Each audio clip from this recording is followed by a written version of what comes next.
आप लोग सोचते हो कि हम एक नाम जप लेंगे, अजामिल जैसा है, नाम बोल दिया पार हो गया। हम कितने भी बड़े पापी हों, राम राम जपेंगे पार हो जाएंगे, है ना?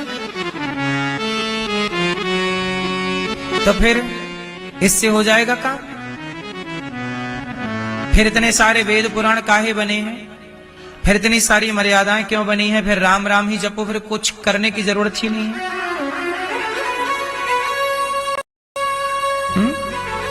फिर पुत्र का धर्म, पत्नी का धर्म, पिता का धर्म, सबके धर्मों की बात क्यों कही गई है?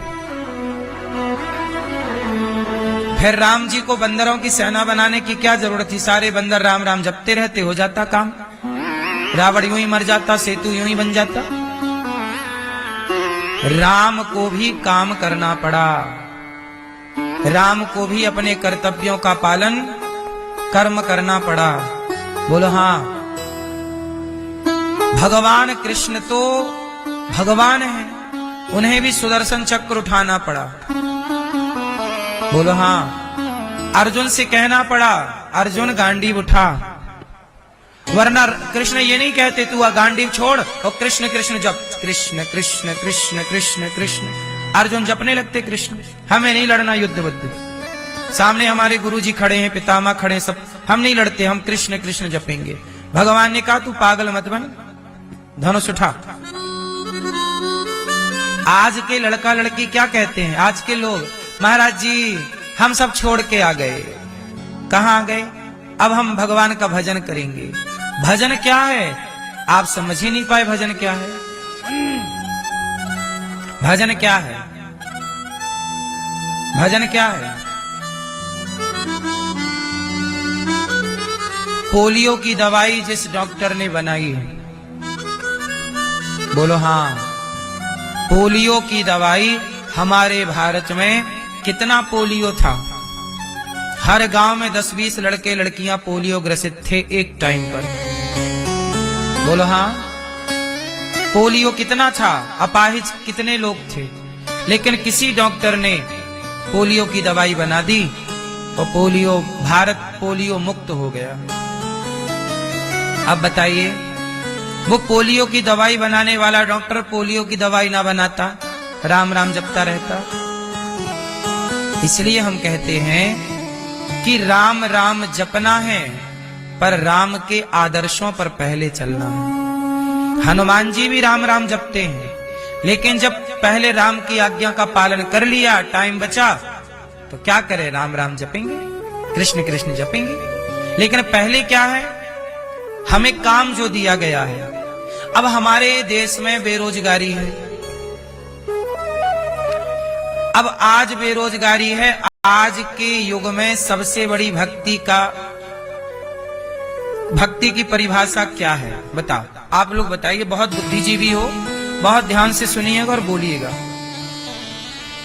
आज के युग में भक्ति की परिभाषा क्या है? मुझे लगता है कि आज बेरोजगारी ज्यादा है, तो आप लोग क्या करो, अपने आप को सफल बनाओ, ज्यादा से ज्यादा पैसे कमाओ और ज्यादा से ज्यादा ना उद्योग डालना स्टार्ट करो, बिजनेस करो। और आप 10-10 लोगों को नौकरी देने का, 20-20 लोगों को नौकरी देने का सोचो। जब भारत में 1000 लड़के 10-10 लोगों को नौकरी देंगे तो 10,000 नौकरियां हो गई कि नहीं? बोलो। अब आप लोग क्या कर रहे हैं? हम आ गए महाराज जी, हम भजन करेंगे। क्या तुम्हारा लोगों को रोजगार देना, तुम्हारे कारण किसी का चूल्हा जले, तुम्हारे कारण किसी का, कारण तो सबके भगवान हैं, पर निमित्त तो ईश्वर बनाते ही है ना किसी न किसी को।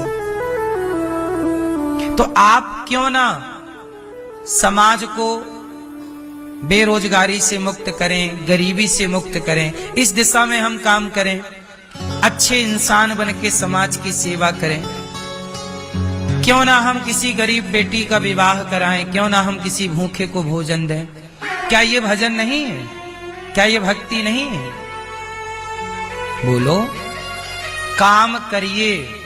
हम ये बिल्कुल नहीं कहते कि राम राम मत जपो, राम राम जपो, पर काम करते रहो, नाम जपते रहो। काम करते हुए नाम जपना है, काम छोड़कर नाम नहीं जपना। काम छोड़ दोगे आप सब लोग, जिम्मेदारियां छोड़ दोगे, तो ये देश रुक जाएगा।